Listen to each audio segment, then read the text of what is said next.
So I'm about to enter as the new guy in a months to year-long campaign for this one. Like I mentioned last week, some of them are double digits in level. The party has done a lot of things, and now is the time for those tales to be told, chronicled. And I'm talking in character, in-game, not just the stuff I'm remembering. Never played a bard before. A lot more learning went into this one. But this is the tale of my double-digit level bard, Ashar Killian.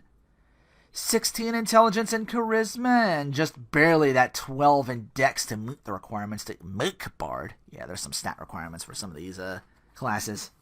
I think the tale was that there were these skulls that we lifted from a lich lord or something of that nature. Some very powerful evil artifacts. I wish I could remember more about this campaign. What I do remember is getting to about 3rd level, which, again, doesn't take long.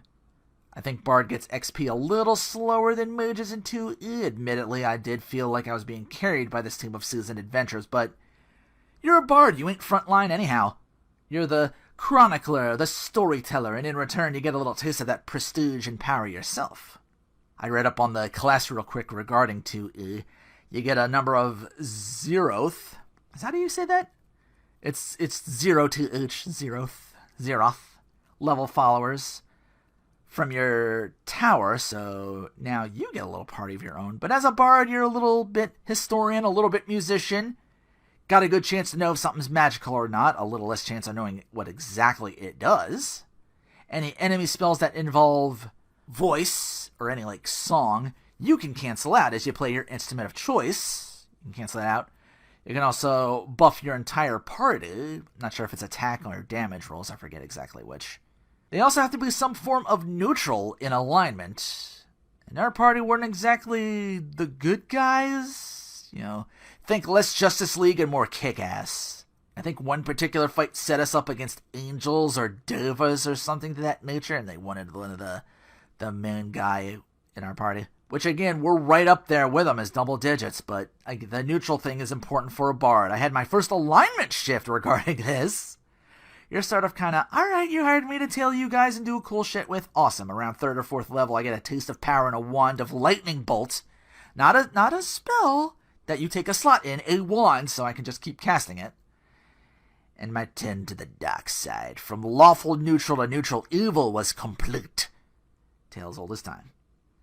Sad to say, I don't know if they continued that campaign without me, but maybe it stopped and started up again as I moved on. But let's go real quick from lawful evil back to the side of lawful good in my cleric, Brother Axel Arlen.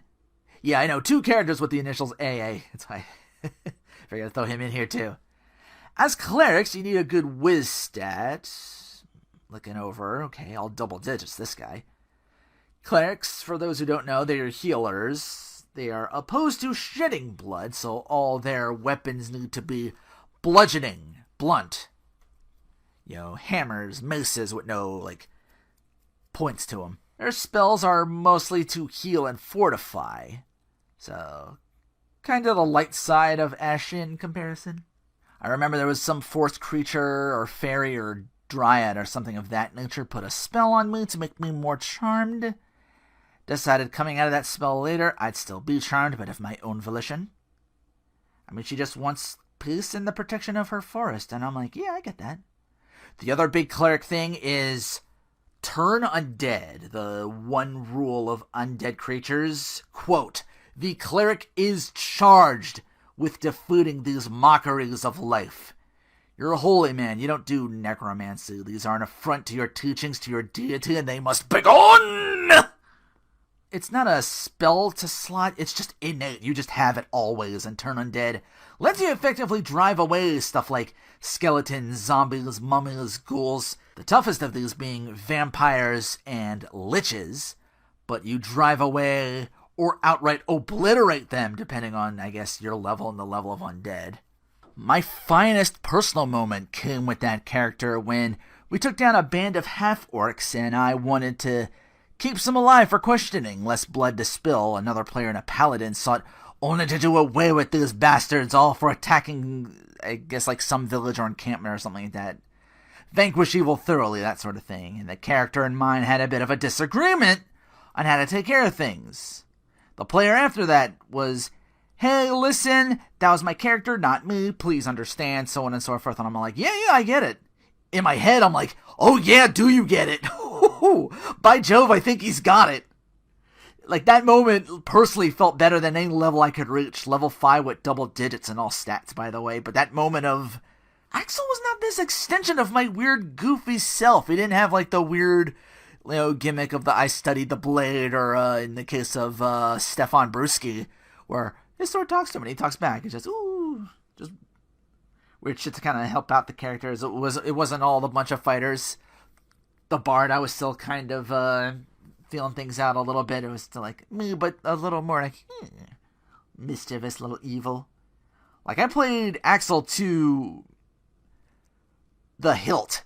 He played more like a storied cleric, holy man, does not spill blood, wants to help rather than harm, charged to defeat the undead. I played him as straight can be. But yeah, just that moment of like, oh, I get it. Okay, awesome.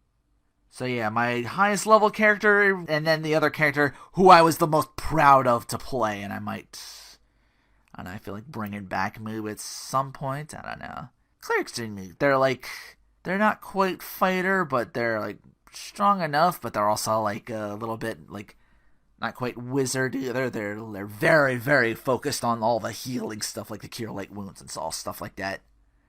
I wonder if they still have the sticks to snakes thing. Sorry, it's that D&D, Shadows of Mystara. Sticks to snakes. I wonder if Turn Undead works on races like Tiefling. Pretty sure Tiefling wasn't 2nd edition. Speaking of Tiefling, though, and funnily enough, clerics too, it'd be a long while before my next D&D outing, and over the computer affair, with one Kizu Excellent trying his hand at dungeon mastering on next week's Tales of Roleplay.